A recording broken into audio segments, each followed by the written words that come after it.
Another tip, if you want to save yourself even more money, while you're in a destination, eat local, don't eat Western. Don't Western. That's what I always hear from other people. Because Yeah. like once you start, actually, I don't see a point of eating Western, to be honest with you, with all due respect. Because like you're trying to leave your country to another, you're paying all of that money to go and not try the food. I'm sorry, but I know.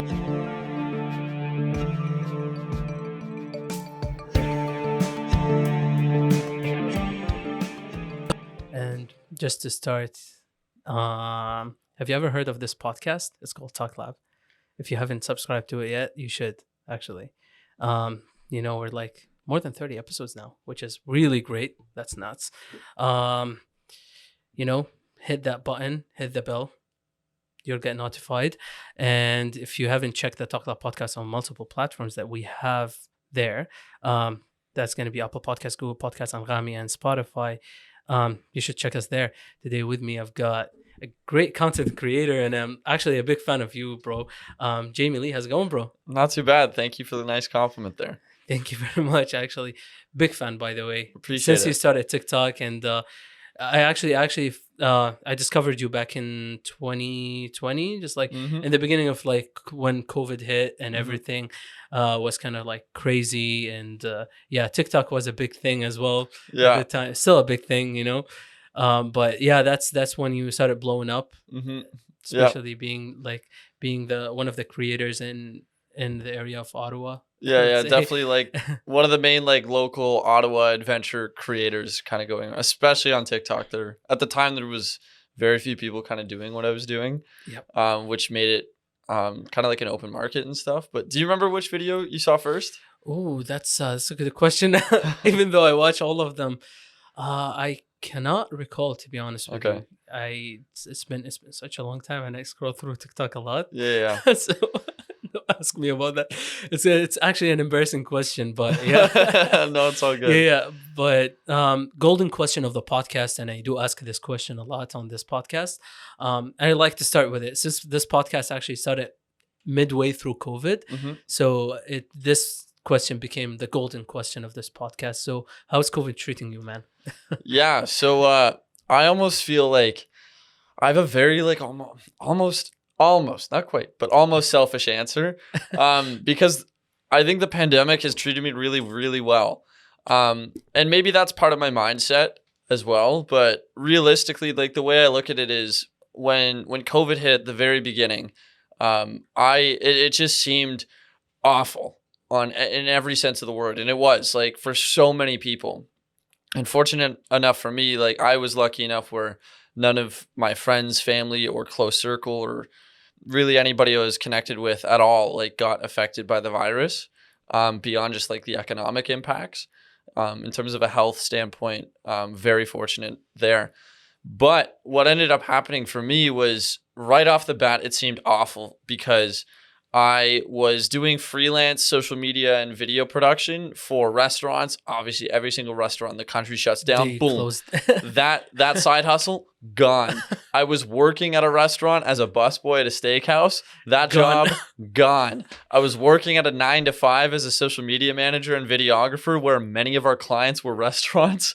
That job, laid off. So I had 3 sources of income at the time in early 2020. I was like, oh my God, my personal finances feel so fantastic. I've got diversified streams of income. Now I'm going to set up the passive streams of income, blah, blah, blah, all that jazz. Every bit of that is gone. And I'm like, what the heck am I supposed to do right now? But I've always been a creator, at least for the last 5 years. I've been creating videos and content all the time. I've been traveling a lot, learning a lot, and one thing that I've always been passionate about is not just like the artistic and creative side of content creation, but the distribution side of things. And I knew just from observing close friends of mine really blowing up on TikTok, I was like, okay, like that's the platform to like really try to crush it on. My goal has always been to be a paid travel content creator in some form or fashion. And I was like, you know what? What if I can take this opportunity of being laid off and losing all my work? Now I have all the time in the world to work on the me stuff. So I started packaging like all the videos that I was creating from all around the world, like whether it was Portugal, the Philippines, Peru, all the P countries. and would share them on TikTok, and nothing was really hitting. And I just kept doing it over and over and over again. I think it was like 88 videos later, I started doing local content, which, as you were alluding to, like local content started blowing up for me, and that kind of changed my life, which then helped me start a business, helped me start meeting incredible new friends, and a business partner now. And it's just led to so many opportunities that I now have like this business that I work on every single day that pays me more than I did at any of those 3 jobs. Sometimes in some months even put together, which is incredible. Like, I never thought that would happen. And very much like COVID has been almost like a launch pad for my career on that standpoint. And then from a relationship standpoint, the people that I've met from exploring TikTok in one way or another have been some of the greatest people I've ever met in my life. And they're people that I know they're going to remain in my circle for a very long time. And that's just been wonderful. I'm a very much like a foolish optimist. So maybe that's part of like this, but COVID's treated me very well, to answer that short. That's awesome, man. I can relate to that, to be honest with you. I can relate to both answers of like saying that COVID has been such a mess, or COVID, no, like it's actually been a blessing to us. I took the time to create this podcast during COVID, which is, I don't think it would have happened if it wasn't for COVID, to be honest with you, because COVID was like, to a lot of people, it was like a time for them to take a step back, as we say, and just look over things and, take a look at the things that they're doing wrong, maybe, and then try to solve them. And I guess that's what happened here. You know what I mean? Like, I know, like, you've been traveling actually and doing a lot of content for traveling for a long time, but that as you said, that hasn't blown up. No. Like, it was the local stuff that actually blew up and made it to TikTok. You know what I mean? Yeah. It's great to think about like COVID in a positive way, instead of like thinking of it like, this is the world pandemic, we can't do anything about it, sit home, do nothing. Yeah. And I will preface that by also saying that I'm in an extremely fortunate circumstance where none of my close friends or family were seriously harmed by COVID as an illness, right? So that's something that I can't say like ruined me, because just by sheer strokes of luck or whatever you may call it, that's not something I had to deal with. Fortunate enough for me. But regardless, whatever hand I was sort of dealt, like I just looked at it. I was like, you know what? Whatever happens frees up my time a bit more. And what do I do with that free time that I can leverage to try and build something that I actually want for myself? I've wanted to be a full-time creative entrepreneur for years, and I don't know if I would have had that opportunity to take that leap if I didn't have this whole situation happen with all those jobs being lost. Because how are you supposed to manage yourself as an entrepreneur or, a small business owner when you've got a 9-to-5, a busboy job in the evenings, and then you've got that little bit of time left over for that side hustle on some weekends? I don't think I would have actually made the leap to being in this position where I can do this full time if those things didn't happen. So, I think a lot of it just comes down to like, how do you look at the opportunities that are presented to you instead of looking at them as setbacks? Think of where is the abundance of opportunity and then work it from there. That's been a big lesson for me, especially throughout the pandemic. That's a great answer, man. To be honest with you. So going back to traveling, and I want to start like the actual podcast on that. Where did you loved, obviously you loved traveling pretty much your whole life. You loved doing that. So where did that come from? Like, was it something that you did with your family, or was it something that you always dreamed of, like to do alone by yourself? Yeah, like it all started with my family. So my family, like when I was going through high school, not every summer, but a lot of the summers, we would do these like 3 to 4 week trips through Europe together. And that exposed me to a ton of different countries: Italy, Spain, France, England. I said it's France. We can say France twice. Yeah, okay. France twice. I went to a couple different places in France, and Germany, Austria, Czech Republic. I'm probably missing a couple in there too. And just having that sort of exposure to like, it was the first time I went to places where English wasn't the first language. And so, just seeing that little bit of cultural difference like really intrigued me. I've always been like as big of a people person as I know. I just love meeting new people. I very much subscribe to the belief that every person and individual you will ever meet in your life knows something that you don't. I want to find out what that is. I want to learn from every person that I meet, and travel just opens that like crazy. And so that's where the seed was planted. And then, kind of around like after I graduated high school in 2014, we went on another trip through New York and Florida and the Caribbean, which was great and fun. And then I really just started thinking about like, what are the more unique places that I wanted to go? So I started doing trips. Like I went to Whistler in 2016 with one of my best friends, Ben, to go mountain biking for a week. And that was one of my favorite trips. And then I was presented with the opportunity to join one of my best friends, Philippe, in Chile in 2017 and visit his family down there. We did that and it was fantastic. And I was also learning Spanish at the time. So that was like, Respect. Thank you. Gracias. There you go. And that was just like a wonderful like bit of exposure to like, oh, like now I can actually learn a language and practice it where it's meant to be spoke.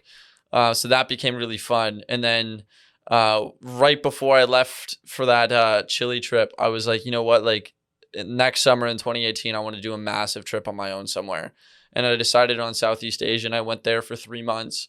And then it kind of just spiraled from there. And I did another month-long trip in Europe the next year. I did Peru the next year in 2019.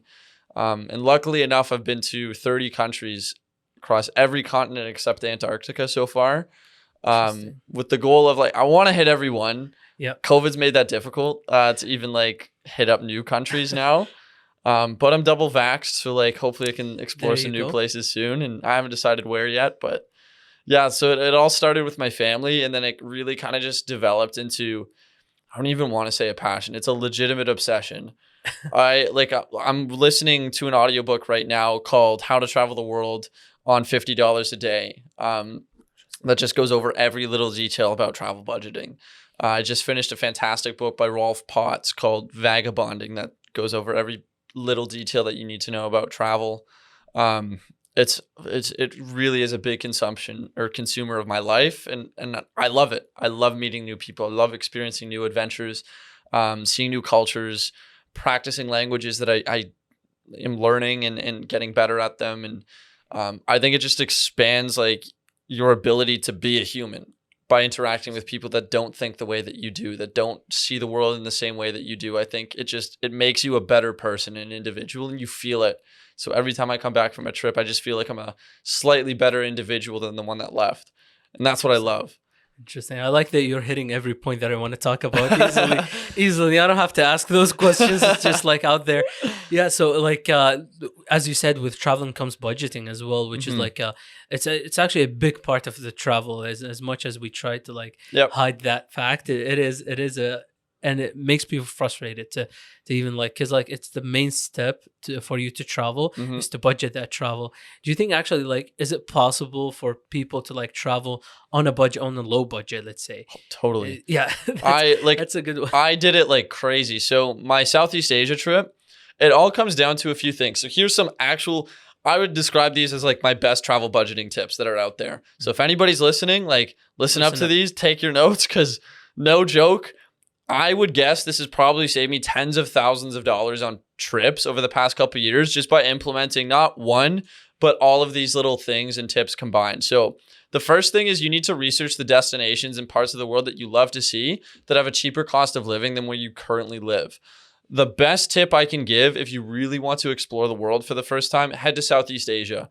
It may be the most affordable destination on the planet in terms of food, in terms of accommodations, in terms of travel costs. It has a lot of things to do there. And there's there's so much that you can do. There's beaches, there's mountains, there's wildlife, there's great big beautiful cities. Everything that you can think of is in that region. So go explore it, go love it. So that's one tip. Another like couple great places that you can check out. Many different parts of Central America are very affordable. Same with South America. South America is much cheaper and more affordable than places like Canada, the United States, Australia, New Zealand, most of Europe. Eastern Europe is a lot cheaper than Western Europe. But there's a couple exceptions to that. Portugal is maybe the most affordable destination in Western Europe. It is, and even Spain, many parts of Spain aren't that expensive. It's cheaper than France. So do a lot of research as to what destinations you want to check out, because there are certain places like Thailand, Vietnam, Philippines, Southeast Asia, obviously, that your money stretches 4 to 5 times as far as it would in North America. Second, look at the major airports of the world, because that's where you're going to find the cheapest flights in and out of.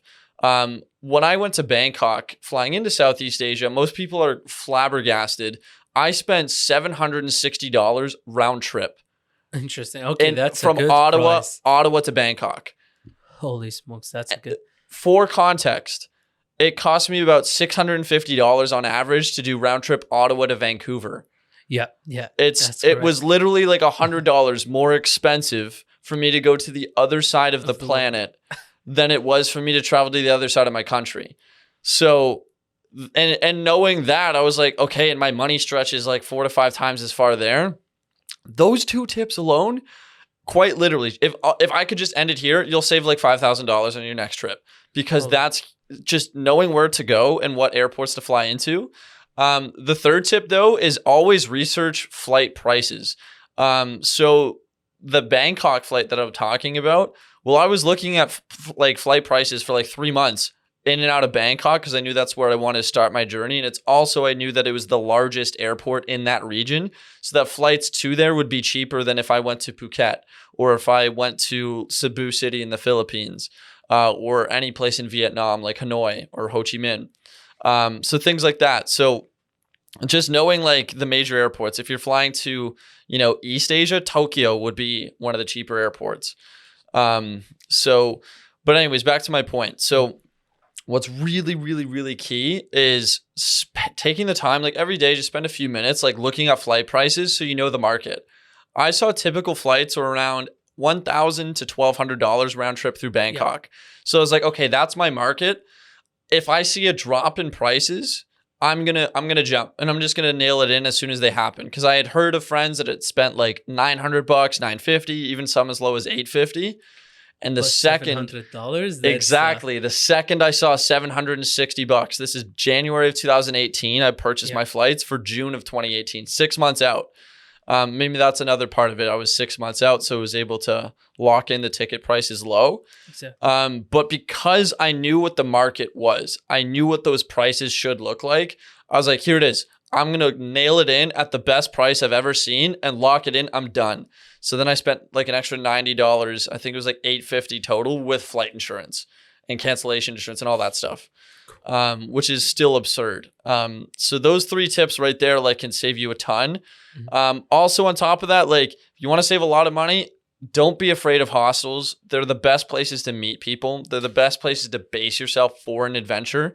And they're so affordable. So in Southeast Asia, in Bali, I would spend on some hostels $4.50 Canadian per night. Holy smokes. Okay. And that wasn't like, there were no bed bugs. I had my own locker. It was a beautiful room. I was right on top of the rice fields in Canggu. And then I would rent a scooter to get in and out of town for $6 a day. Or if I wanted to rent it for the week, it would be the equivalent of like $4.50 a day. It's like nothing, bro. Exactly. Literally. Another tip, if you want to save yourself even more money, while you're in a destination, eat local, don't eat Western. Don't Western. That's what I always hear from other people. Because like, once you start, actually, I don't see a point of eating Western, to be honest with you, with all due respect. Because like, you're trying to leave your country to another, you're paying all of that money to go and not try the food. I'm sorry if I know. There's like local. There's one little thing with that though, is like, before you travel, make sure that you get your travel vaccinations and any medications that you might need. Might sound gross. Make sure you got those traveler's diarrhea pills. Because eating local does come at a cost a lot of the times. The same sort of like hygiene standards with food preparation that we have in North America isn't always met in other countries. And locals are totally fine with it. Their stomachs are just used to that stuff, but tourists often aren't. And it can cause like serious like disruption, food poisoning in some cases. It's never happened to me severely, but I have met other tourists that have gone to the Dominican or Cuba on even resorts, all-inclusives, and they've dealt with that. But it has happened to me like in Peru. It has happened to me in Thailand. So definitely be prepared with that stuff. I mean, it did happen to me a couple of times when I went back to Iraq, which is where Yeah. my family is from. I was born there. I didn't live there for a long time. I think I left when I was 40 years old. So Mhm. I supposedly I'm not used to it. So whenever I go there, or just like hasn't been, no, it has been a long time. But whenever I go there, I try the food and it's really heavy, man. Like you can't, and then Yeah. expect to be sick for the next 2 days Yeah. easily. So Yeah, like, nobody even if you wants eat that, a little right? bit, exactly. So yeah, that is a good tip that I'm gonna use actually. Yeah. So definitely like going back to the original question, Yeah. you can save a lot of money by eating local food.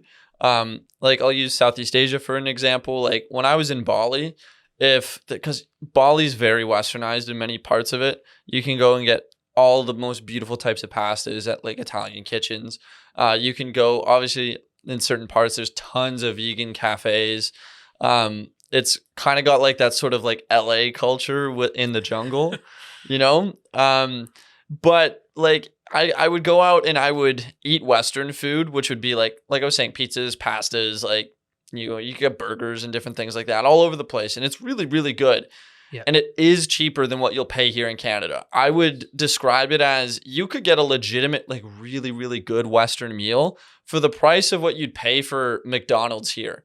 So like you could get like a really nice like pasta with like, I'd always get like a mango smoothie and like some sort of like appetizer or side plate for like $12-13. Fantastic value.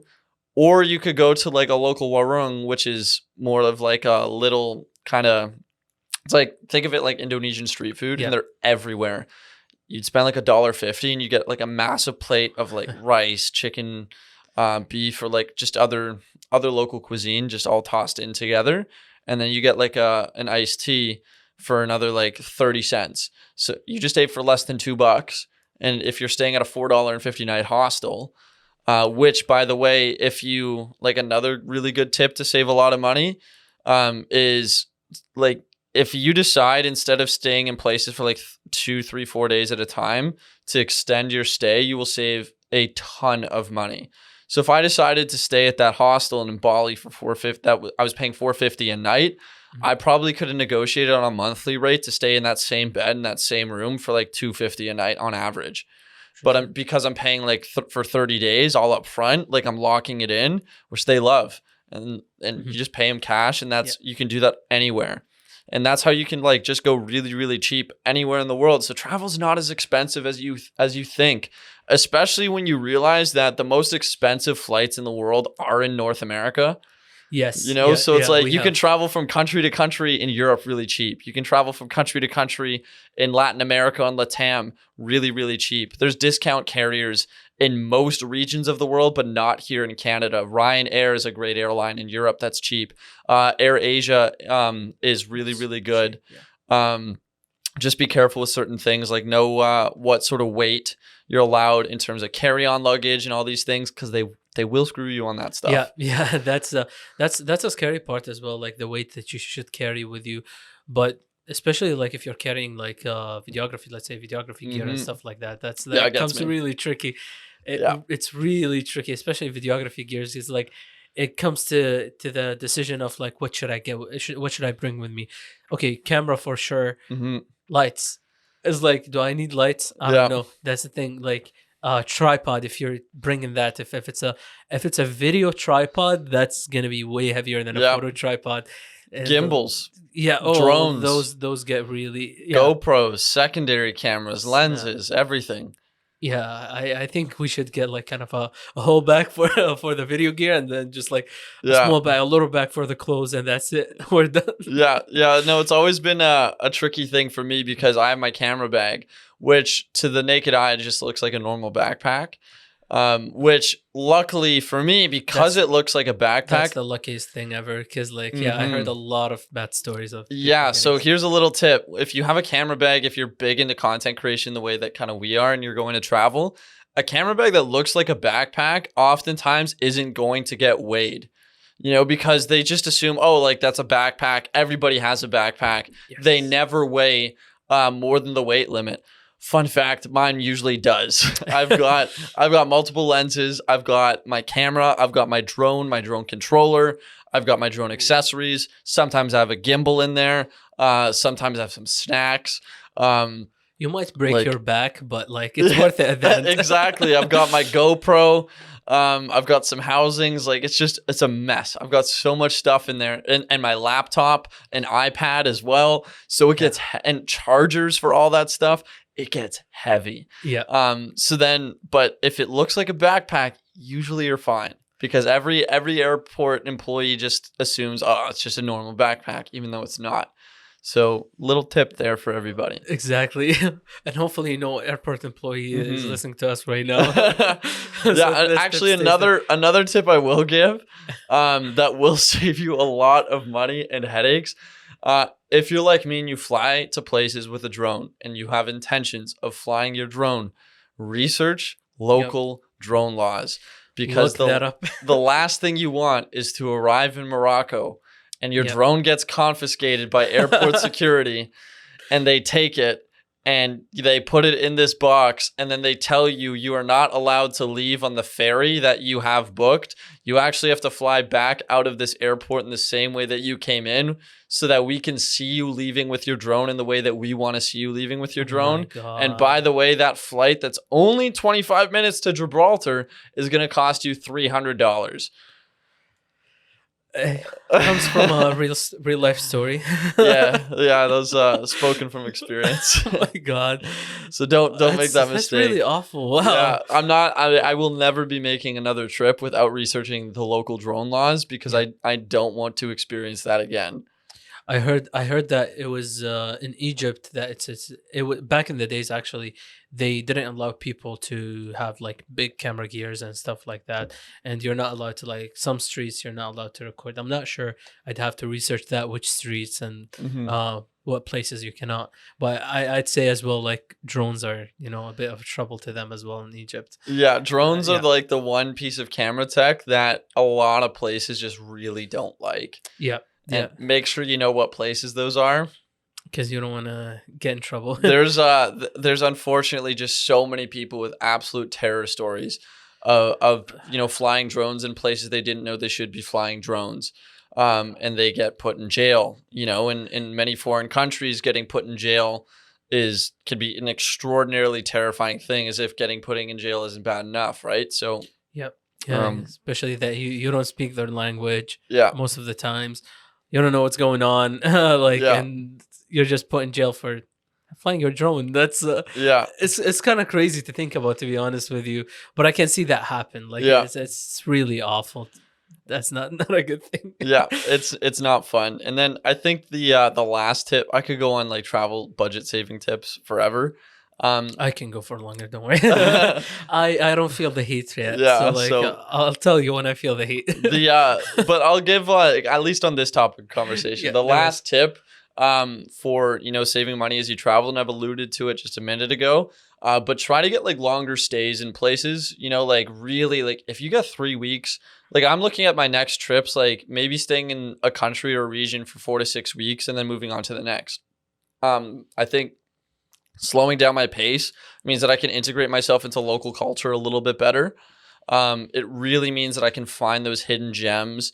It means that I can actually like meet some of the locals and maybe build a little bit of a community. And it's going to save you a lot of money, because when I did Southeast Asia, I did Thailand, Malaysia, Singapore, Philippines, Indonesia, and then a week in Western Australia.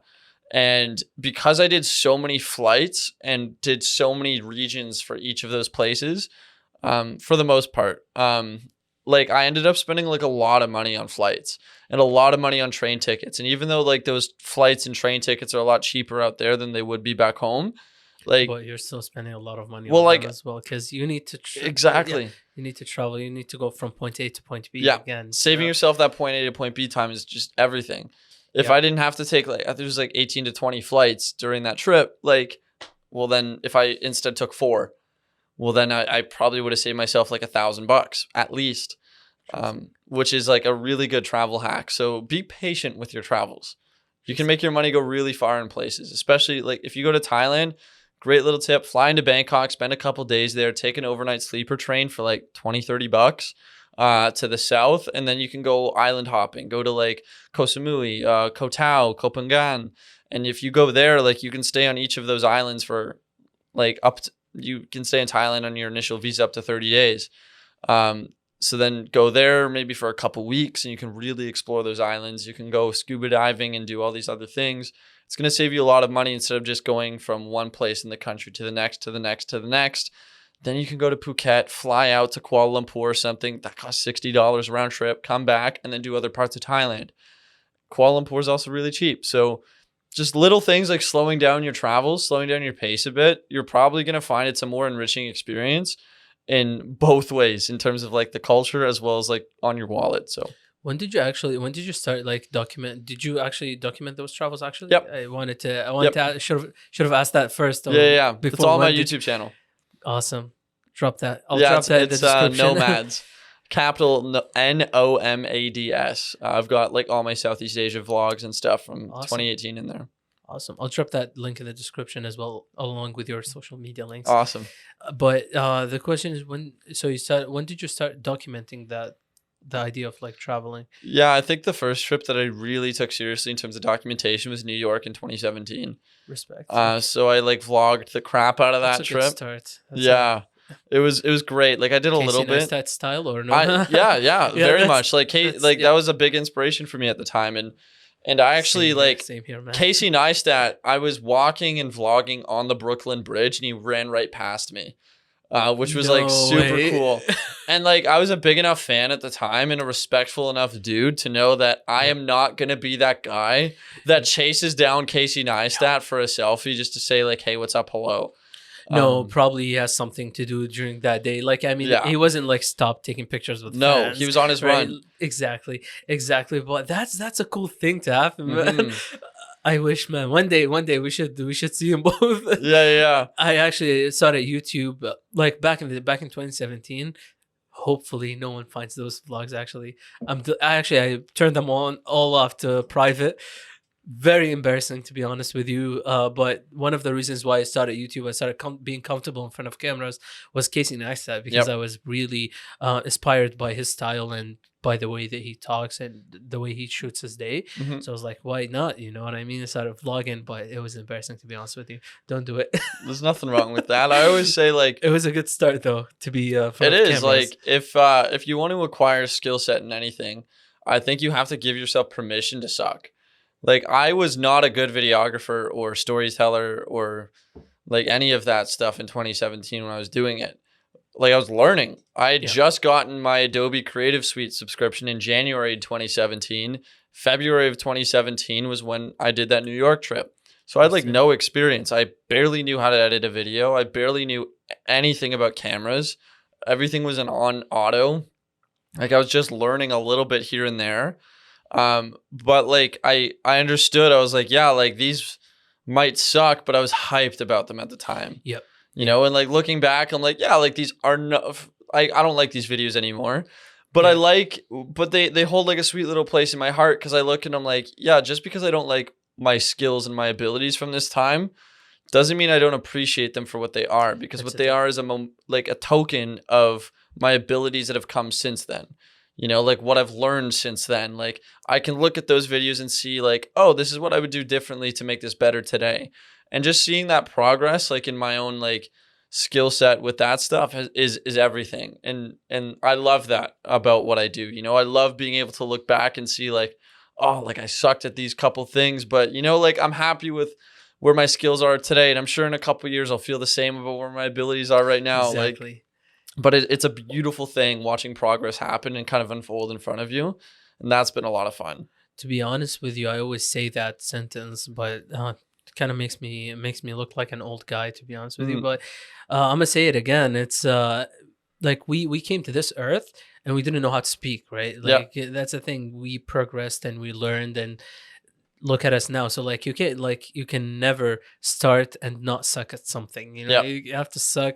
And then basically you learn from those bad mistakes that you made, and then that's how you progress. That's how you get to the top, let's say. Yeah. If you ever, hopefully. Yeah. I've always looked at it kind of like this. Like I'm a big believer that I think humans are the ultimate adaptation machines.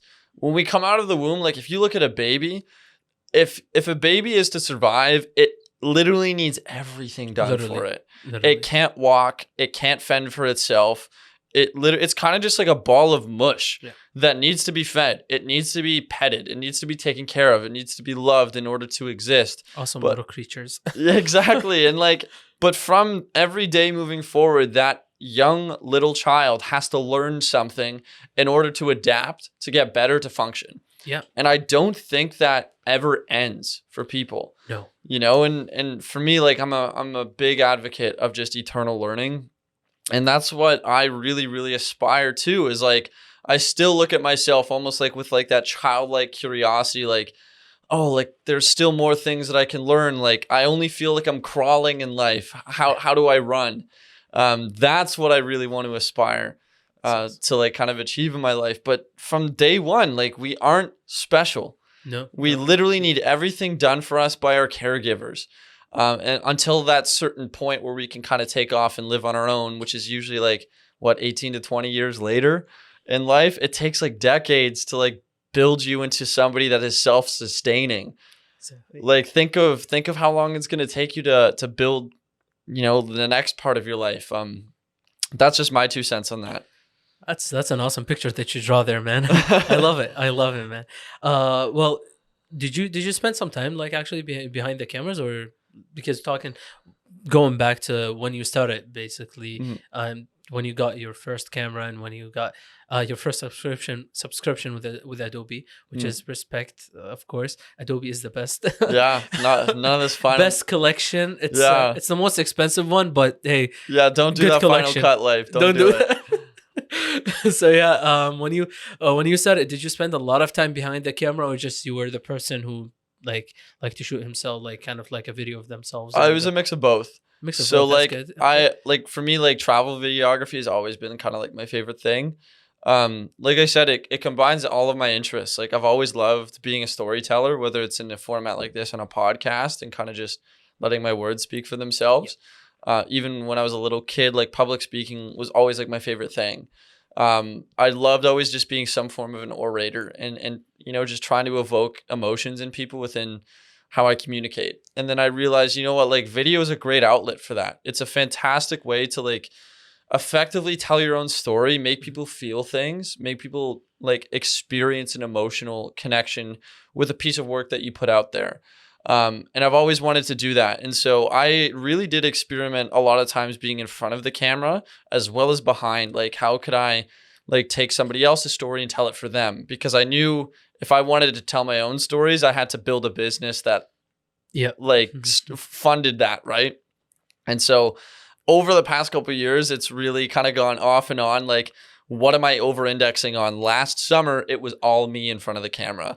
It was all me on TikTok. Like, you got to check out this cool little adventure spot. You got to go here. You got to do this thing. It was all me in front of the camera. But the last, like, probably 9 months has been me entirely behind the camera, building out clients and doing all that sort of stuff. So it's been a lot of both. And I think as a creative, like, you need both of those skill sets to really understand like how to produce the work that you want and you desire the most. Because like, at least if you're looking to build a personal brand, that is, because I've always loved being in front of the camera. I love vlogging. I love, you know, telling stories that way. But at the same time, if I can learn how to take somebody else's vision and then turn it into something unique and tell their story too, like that's always been fun for me. That's actually great, especially that like the world is progressing nowadays, and it's looking at like, let's say, content creators in a different way. Like, to be a content creator nowadays, you don't have to have your own show on TV, and or like you don't have to have like kind of a big team that's funded by say a TV channel or an entertainment production team. You don't have to have that. You can just literally pull out your phone. Just need a phone. Turn on your phone, just start recording whatever you want to do. Literally nowadays it's just easier, and then but you have to like be down to try mostly everything. Yeah, like I can remember that's a big thing. Literally, I can remember a year but last year actually, like I was always the person behind the camera, always person who's taking pictures. Now I'm talking to a microphone. It's really not a good feeling, but hey, you have to be down to do that. Like Mhm. you can't just always call yourself a content creator and be like, I don't want to do this, I don't want to do that. I think your audience will just leave easily. And I think just in terms of like marketing your skill set, Yep. your talent in your business, like putting yourself in front of the camera is just a really good way to get eyeballs onto what you do and what you're capable of. You know, like there's plenty of people that probably could Yep. make plenty of videos for others and just have their work speak for themselves. I think that's just a little bit more difficult to do than just like create content where you're in front of the camera talking about what you understand, what you know, and then people are going to, in my opinion, going to be attracted to that. They're going to be drawn into that. They're going to want to be a part of that. That's how it's worked for me, at least, and it's been a wonderful thing. Yeah, it's been a blessing as well. Going back to saying that COVID has been a blessing to some people, being examples, me and you as well.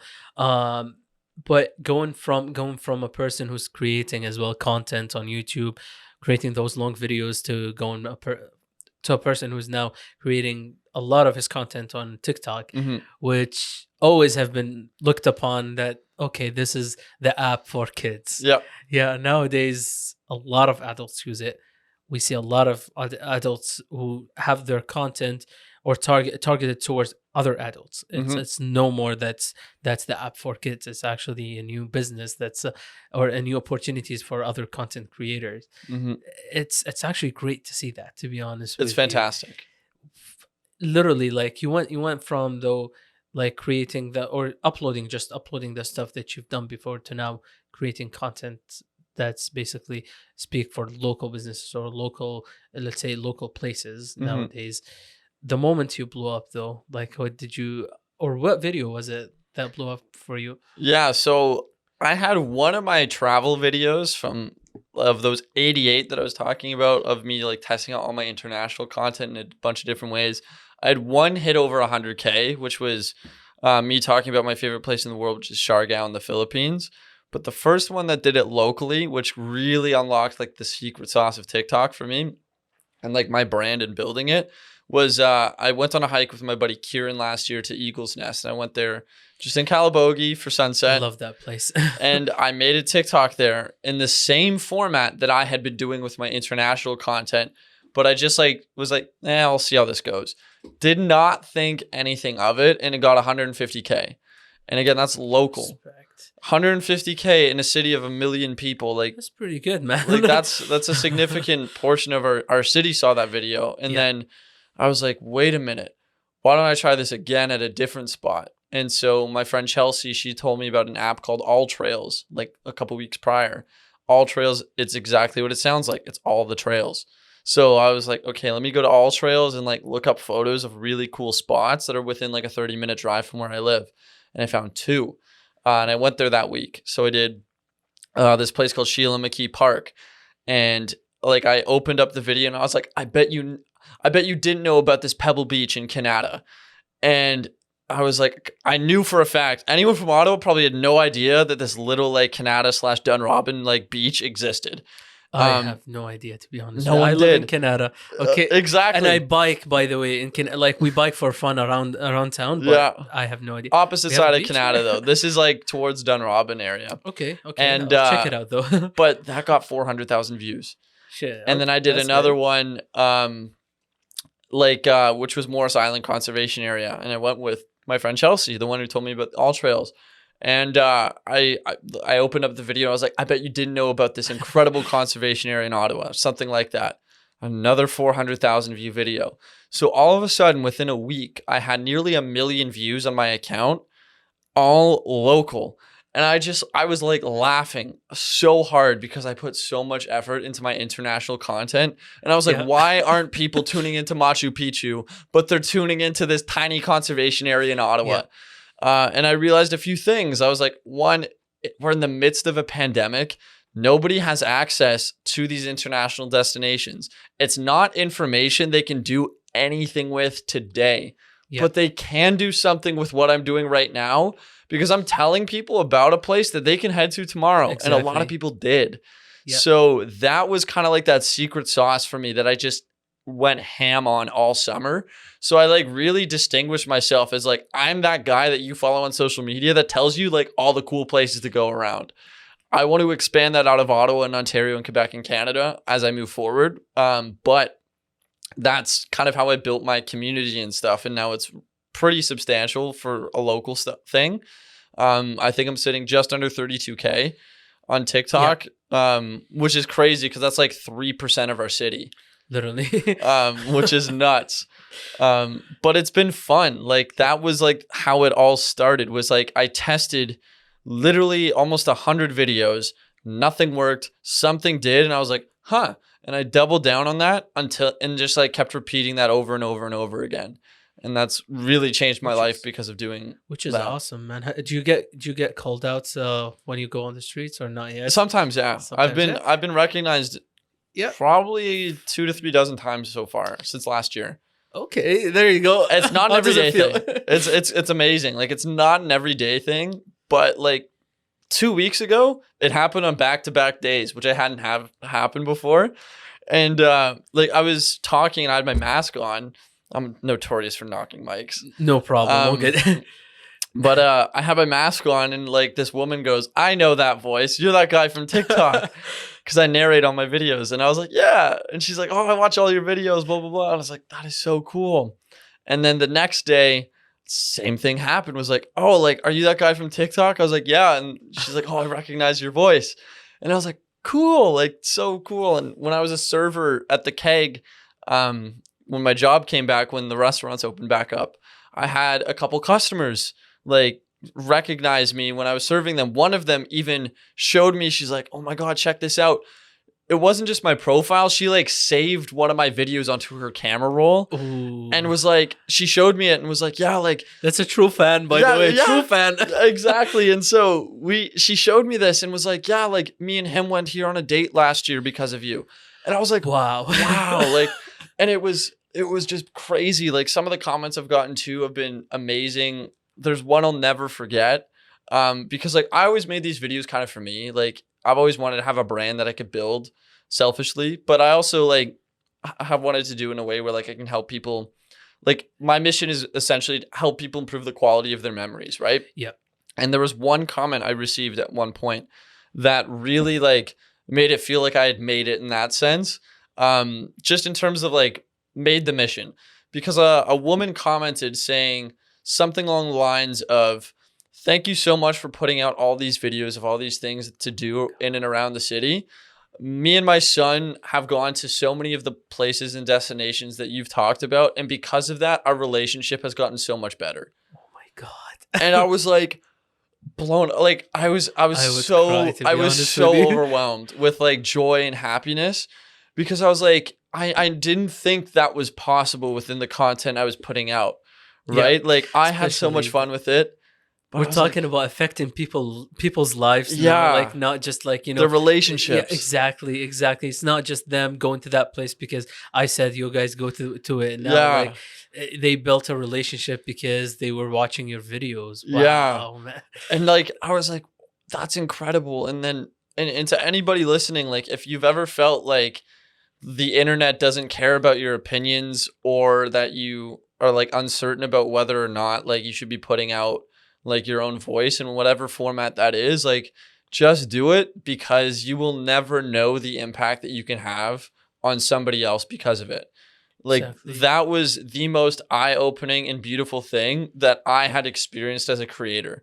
And like now my goal, as soon as I saw that comment, like a flip switched in me and I was like, it's my mission to get more comments like this.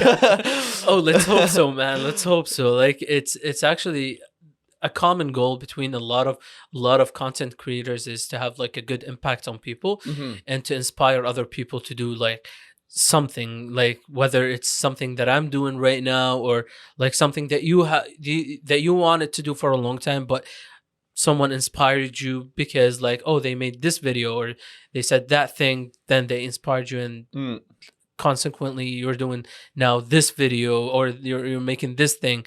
Let's say it's actually great, you know. It has its own feeling, to be honest with you. Yeah. I first time I heard from someone that they love listening to the podcast, and it means a lot to them because like they listen to it on their lunchtime. I was like, I was crying, man. I was like, wow, finally, I have some impact. I like it's only one person, but yeah, that's all you need. I love that. That's like I've always said, like any creator's dream is just to have their work felt by somebody. Exactly. There's a big difference because there's always going to be a couple people that see it. Yeah. But to have people feel your work yeah. is different. And that's always been my goal. I've talked about this in a couple podcasts previously, but one common thing that I've always loved to do within my work is especially on projects that mean a lot to me, like if I'm making my own personal short film, or if it's like a really important video that I'm putting out, I always write a script, and I love narrating that and using that sort of stuff. But before I write the script, in order to figure out the words that I want to use, I will write down the emotions that I want to convey. Which is crazy, man. Yeah, that is crazy. So it's like, but the reason I do that is because that's what's most important. My goal as a creator has always been, I want people to feel specific things when they watch my content. When they watch my TikToks, like I'm very intentional about the words that I use or like the colors that I'm showing and the scenes that I'm showing. And I leave out a lot of footage on all my videos because I get particular about those little details. But I always want people, like I want them to feel like they're inspired to go out and like adventure. I want them to have like a lust for adventure. I want them to be like, I want to do something right now. I want them to get excited. I want all those emotions coming forward. Sometimes like the classic word is like wanderlust. Like I don't like using that, but that's kind of what it is in some sense of the word.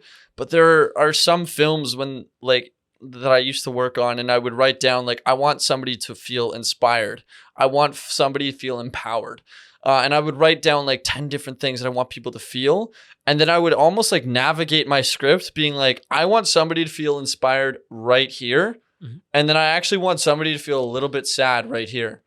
And I would change the words and change the tone of my voice depending on like what part of the video I wanted them to feel a certain thing.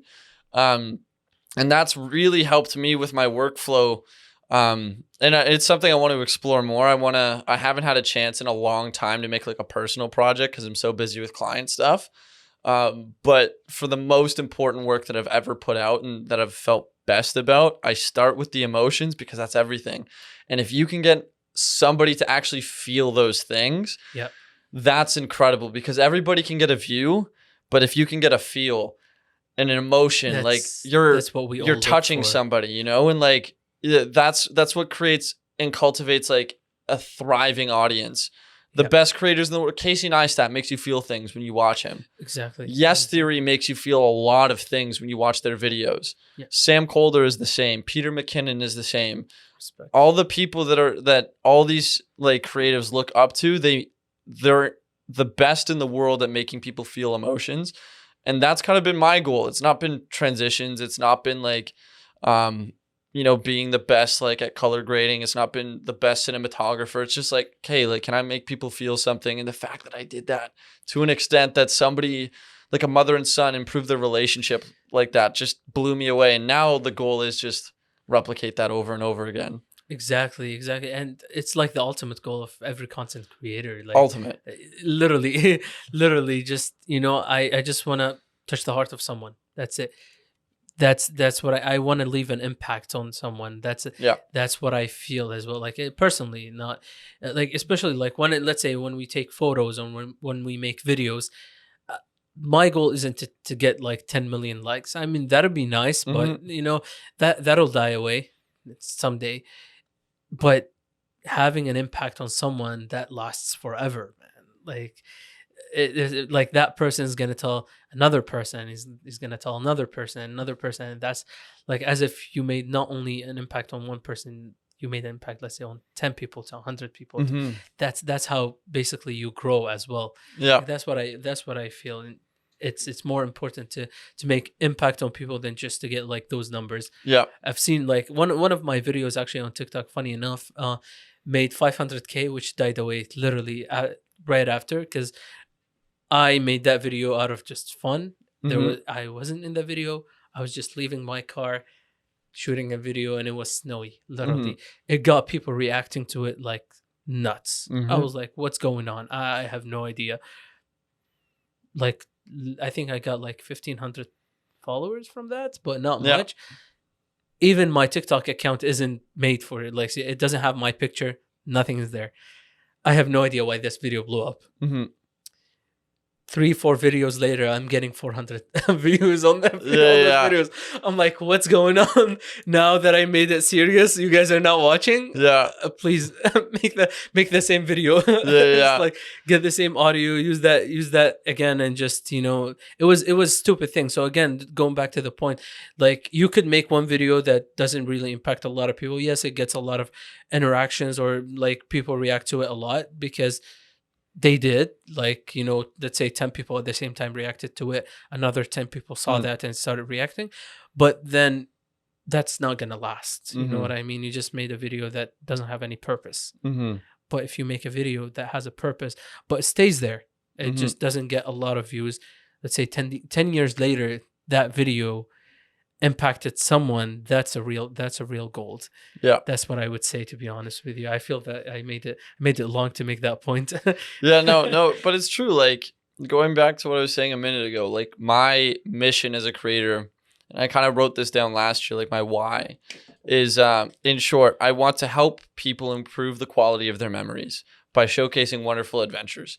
That's it. Yeah. You know, and so what really kind of blew me away was, like, especially last year, most of my videos were 15 seconds long.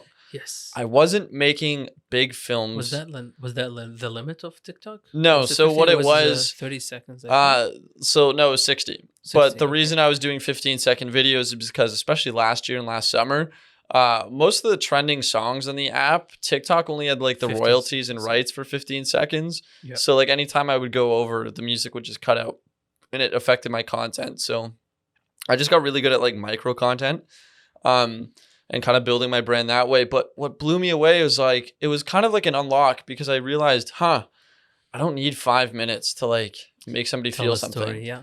I don't need 5 minutes to, you know, like, have some sort of impact like you're talking about. Yeah. I just need 15 seconds, sometimes less. Which is crazy, to be honest with you, if you're thinking about it. Like we see those speeches that are very effective, and it goes for like, let's say 30 minutes to an hour. And with all due respect, very effective speeches.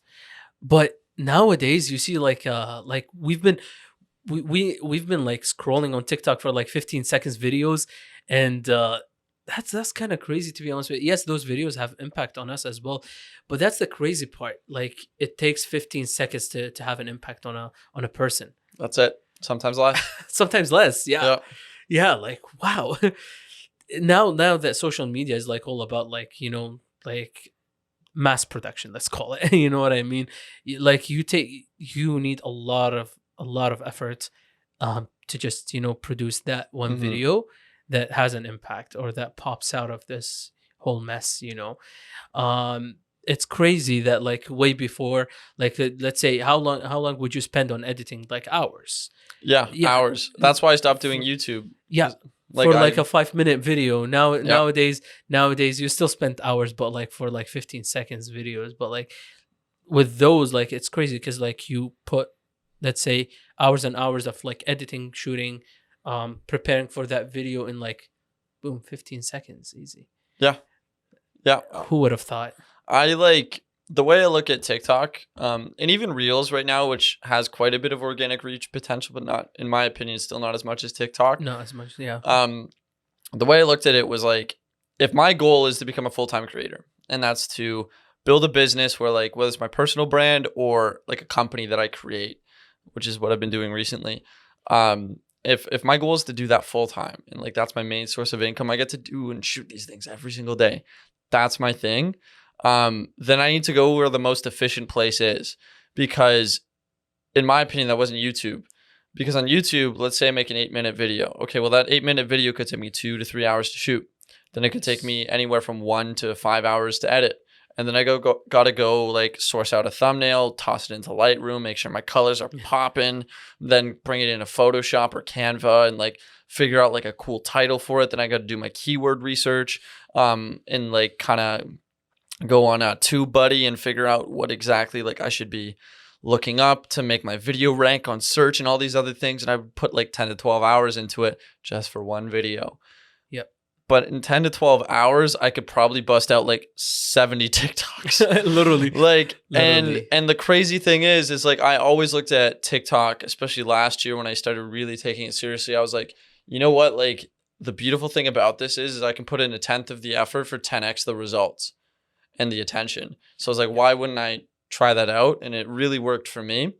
Obviously, I'd love to do YouTube again, like at some point full time.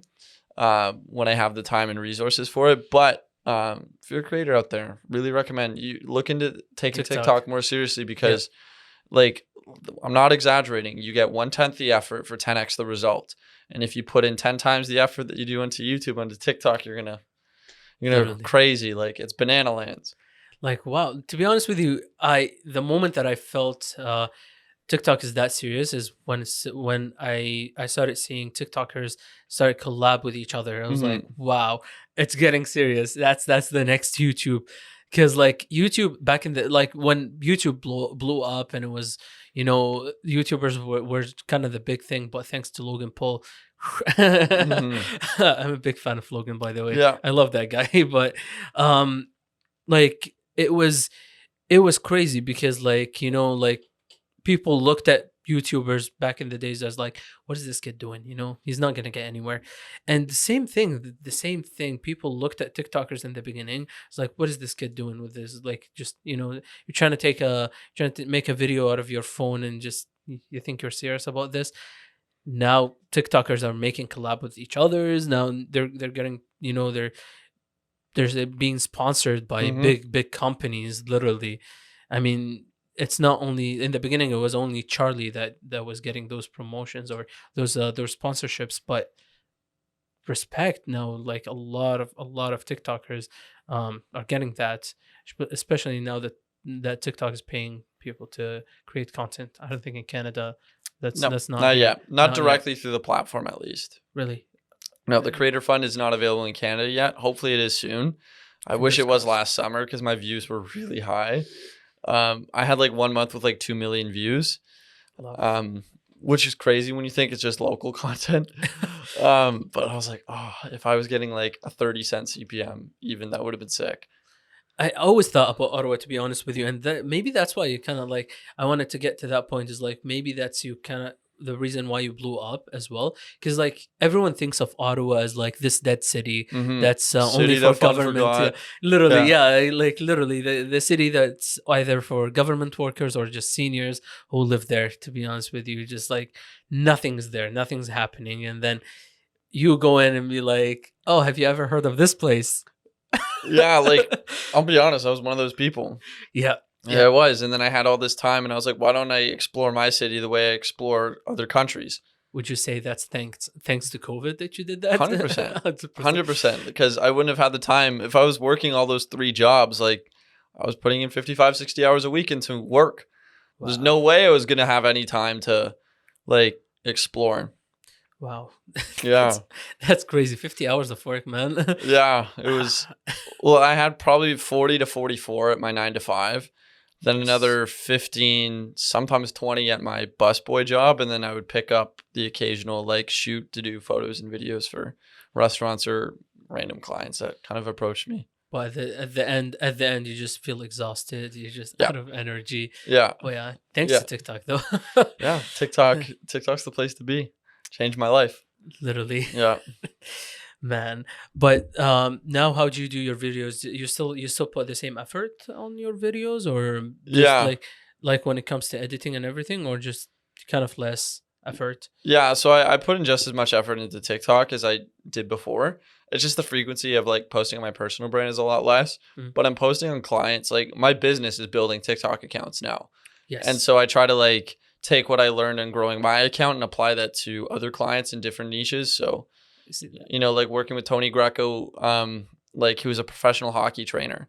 And so we make content on TikTok that's all about how to train like a professional athlete and like what sort of off-season workouts you should do and exercises. And we grew him to over 21,000 people.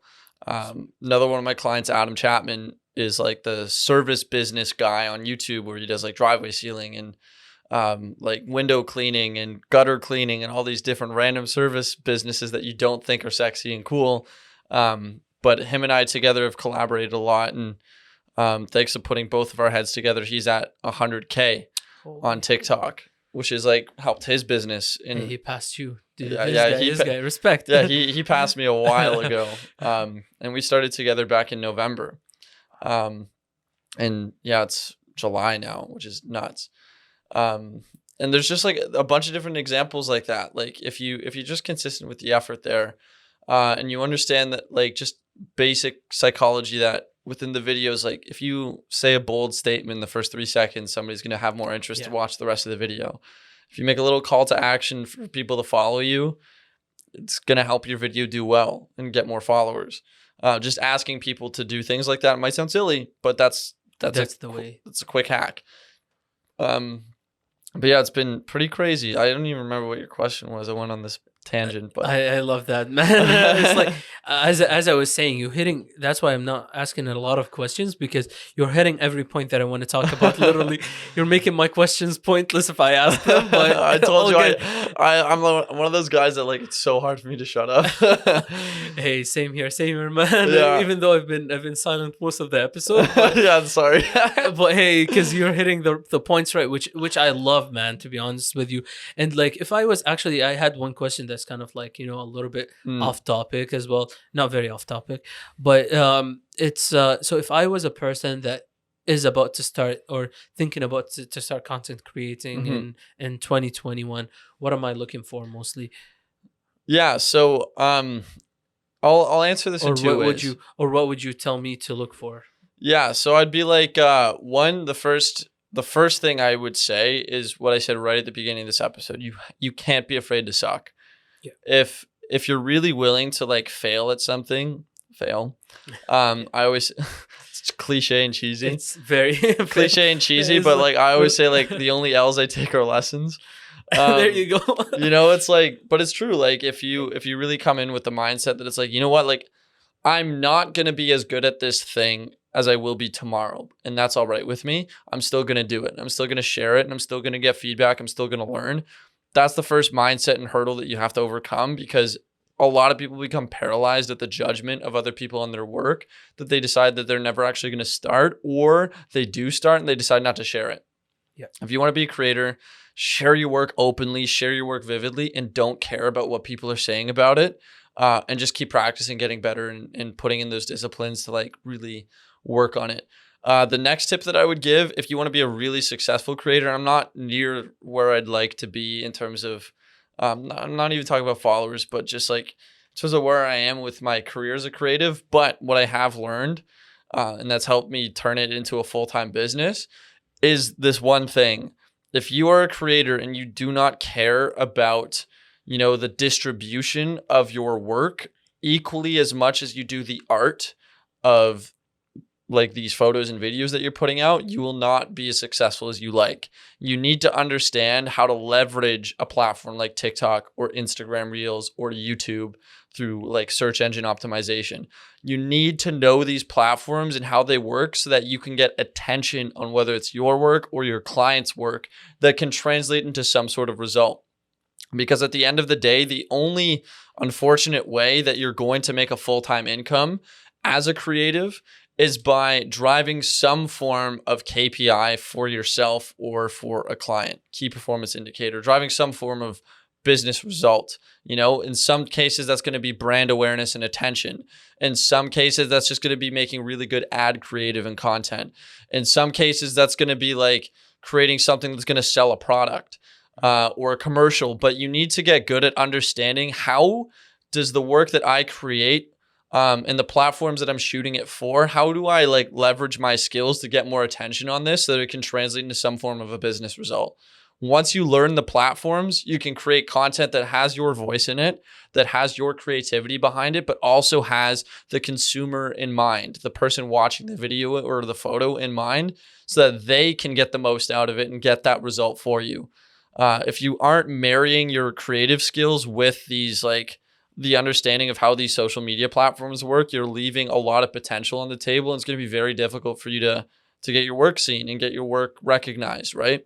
So those are like the two most important things. Wow. Well, thank you very much for joining me today. Yeah, thank you so much for having me on. That was great. I'm gonna end it here just for us. And well, it was an honor having you, to be honest. Thank you so much for having me on. Especially it's actually feels crazy to sit in front of a person that kind of inspired you for the past year. It means a lot. It really does. All good. Thank you, man. If you guys have watched the episode till the end, I love you guys. You're the best. Thank you. Yeah. If you haven't subscribed yet to the Talk Lab podcast, you should be subscribed by now. Hit that button. It's down there. Yeah, definitely somewhere subscribe. on YouTube. Somewhere on YouTube. Or if you're listening to us on the audio platforms, Apple Podcasts, Google Podcasts, and Jameys, Spotify, you should be subscribed to the Talk Lab podcast. And, watch out for the next episodes. Thank you very much for joining us today, and have a good one. Thank you.